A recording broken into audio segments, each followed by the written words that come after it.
Do you want to shoot better? Do you have students and you want them to shoot better? I got something that might help. Stick around. So, in addition to many other things that I do, I teach shooters, and not as many as like some of the high-end names that you've heard of, but I teach shooters, police candidates to be specific.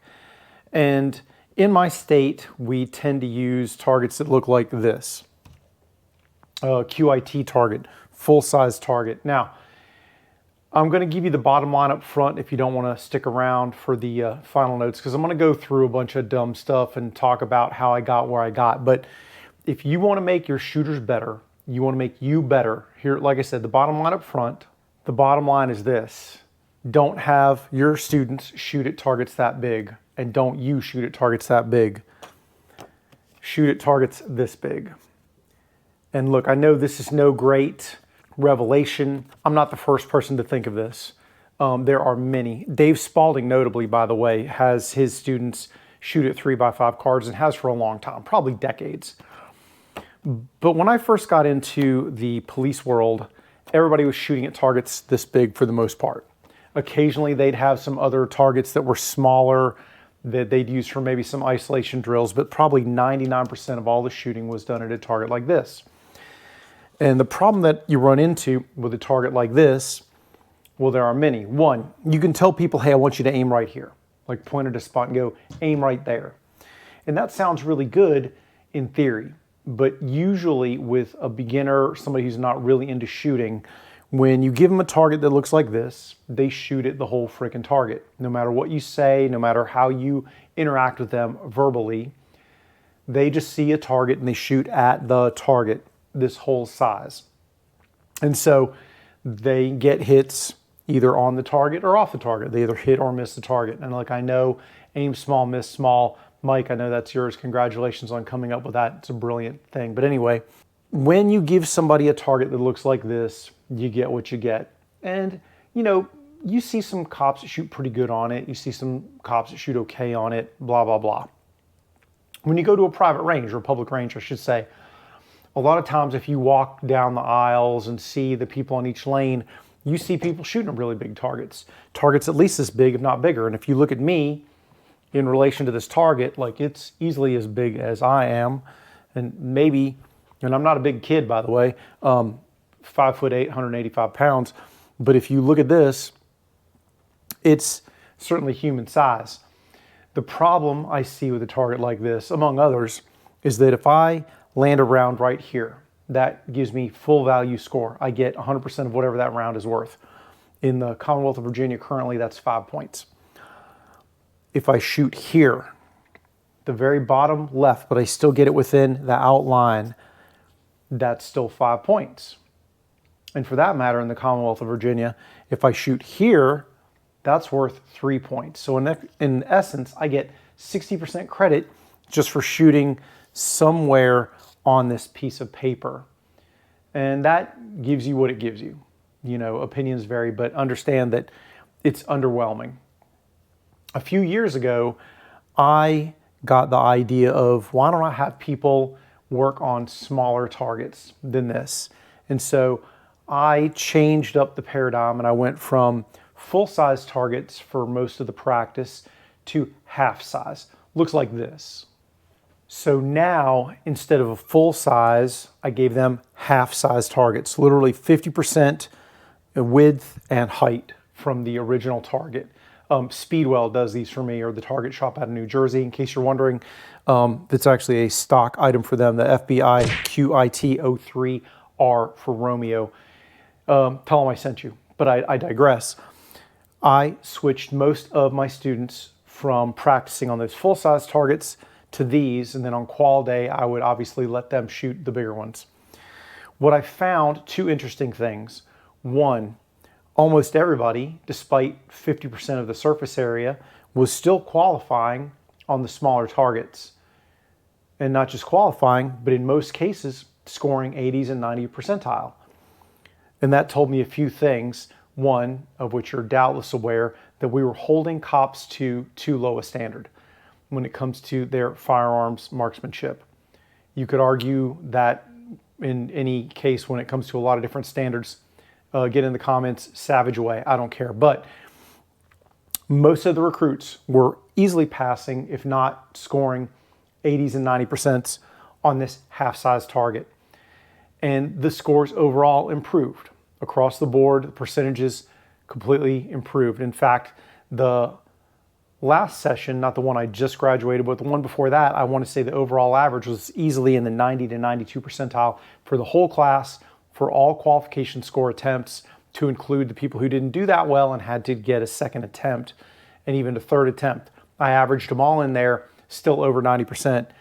And that, you could argue the confluence of any other things, and it's probably not just my input, but in addition to those other factors, i.e. optics starting to creep in, et cetera, the reduced targets caused everybody's scores, I believe, to improve. And look, I never said I was a smart kid. I'm a little bit slow, but we ran with these for a long time, just the reduced. And I'll probably still order a bunch of these when it comes to doing the training.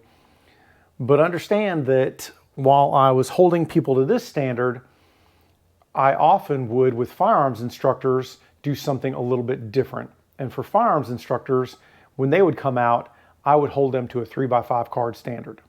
So I would have them shoot at a qualification target because it was for their qualification.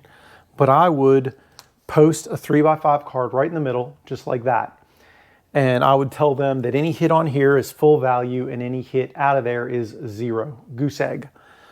And usually with the firearms instructors, I would still get some reasonable scores on this card, passing at a minimum, if not 80s. It depends on the instructor, obviously, but that kind of additional hurdle was something that really drove them to do better. And in my own practice, I would occasionally shoot quals just on the card. Like I'd put it on the back of a cardboard like this, glue it in the middle, and same scoring. If it was on the card, it was full value, and if it was off the card, 0. I think the last time I did that, I still got in the 80s. Wasn't bad. It is challenging. It is challenging. But then in the most recent Academy class, I think the first group, when I started seeing people on the reduced target getting like really high scores, like 230 out of 250 possible points, I started to challenge them and I said, hey, you did so well. Now I'm just gonna have you shoot at the card. And I would, same thing, put the card in the middle of a target, blank cardboard, and put the card in there and hold them to that. My initial mistake was I only did it to the people who were shooting really, really well. I kind of did the half and half. But it occurred to me after the first group that why don't I just hold them all to that standard? Because often I have found that if you give somebody a standard, they will meet the standard. If you raise the standard, then oftentimes people bring up their performance. If you hold people to an absurdly low standard, once again, they'll meet it. And that seems to hold true for individuals as well as those you supervise, for those of you who are ever looking after others in your day-to-day. Whatever you accept, you encourage. And in the last several groups, I have held them to the 3x5 card standard all the way up until qualification time. And then at qualification time, I have given them the full-size target. But I have kept the card and just pasted it in the middle of the full-size target. Now they still get the other scoring system. So they'll get, while the card is here, a hit here will still be 5 points, 5 points, 5 points, 5 points. But they're so used to shooting at a 3x5 card at this point that they're still trying to hit that card. I think that that is a very important thing and a very important distinction. The last recruit class that I taught averaged darn close to 95% overall. And really the only big change was the 3x5 card. Even for a couple of groups that had no optics, like no dots on their pistols, they still shot, I want to say, around 92%. So, yep, I will say that optics on pistols have raised scores. There's no denying that. But shooting at smaller targets seems to have helped considerably. Now we have to dovetail this one with a little bit of anatomy and physiology. And so for some of the exercises, I would give them either this or like a hostile target, and I would give them some threat indicator and non-threat indicator. And the threat indicator might be the target facing them, and non-threat might be edging, or it might be verbal, but either way, I would on the target have a 3x5 card pasted here and a 3x5 card pasted up here. And I would not let the target go to non-threat unless I saw hits landing in these cards, owing to the physiological effects of bullets. And if you want to get into the anatomy and physiology of it without going deep in the weeds, if you're trying to stop somebody with a pistol, you have to poke a couple of structures. Otherwise, you're probably not going to get the results you want. Either you need to cause blood loss sufficient to cause loss of consciousness, or you need to cause central nervous system disruption. So that's typically the high upper thoracic, like center mass, if you will, or the T-box or triangle. Hits outside of those areas start to have less and less of an ability to actually stop a determined threat. So I kind of dovetail these cards in to a where I need to shoot somebody to make them stop. And that, like I said, with those two, seem to bring the lesson home, or at least reinforce it. So the bottom line is this: if you are trying to improve your own shooting, stop shooting at big freaking targets. Shooting at something this big, if not bigger, is not really making you a better shooter. Now, if that's all you care about is, hey, I'm just gonna blow off some steam, make some noise, whatever, it doesn't really matter. But if you're trying to get better, if you're legitimately trying to improve your shooting, shooting at something smaller is gonna help. If you can hit something small, then you can hit something big. But the opposite is not true. And I've seen that play out numerous times. And yes, I'm talking about running this 3x5 card at distances from 3 yards all the way out to 25 yards with the same time standards that you're looking at for a full-size target. I promise you that 1, if you do this, you'll get better. And 2, if you get your students to do this, they'll get better. I've literally got numerical proof that this is the case. Now, obviously, a lot goes into making a better shooter. It's not just target selection, and this video is not going to even get into all of that. If you're a firearms instructor and you know what you're doing at all, then you already know those things and you don't really need to get into it. If you don't know those things, then it's probably time for you to go after some competent instruction to improve yourself and improve what you're doing.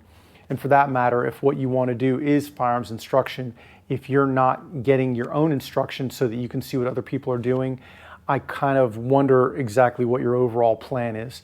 Because part of what makes me the instructor I am is the amount of instruction that I have taken from others, the good, the bad, and the indifferent. And I have stolen from all of them in various ways to get my instruction to where it is today. One of the things that I told my last class was that they were fortunate in that they got the best instruction that I have ever done to date, the absolute best. And that it was way better than the one that happened 6 months ago, a year ago, 2 years ago, 5 years ago, that they were the fortunate recipients of the best I had to offer. But I also apologized to them because I told them that 6 to 12 months from now, the people who were taking my same instruction would be getting even better instruction. And so I could only give them the best that I had at that time. It's neither here nor there. Guys, if you want to get better, shoot at smaller targets. I realize that this video is probably something that maybe 20 people will watch. I don't think that a lot of people care one way or the other. I think that a lot of people go to the range and they accept the mediocrity that they have. And I think that a lot of instructors get to a certain point and they don't improve. They don't get any better. It's the institutional inbreeding where what I taught was good enough and what I got taught was good enough, and I'm going to keep teaching the same stuff. But hopefully this resonates with at least 1 or 2 of you out there. Let me know in the comments, guys. If content like this is of interest to you, as well as a whole bunch of stuff about gear, knives, flashlights, fitness, obviously some occasional firearms stuff, and whatever else strikes my fancy that I think might be of interest to you, then please subscribe. You'll get more of the same. The notification bell lets you know whenever I upload something. And if you've made it all the way to this point, guys, please hit that like. It really helps when it comes to the interaction, the algorithm, and all that stuff. I won't spend any more of your time. I hope this has been of interest to you and of some value. Take care. Stay safe. I'll talk to you soon. Get 'em, Jay.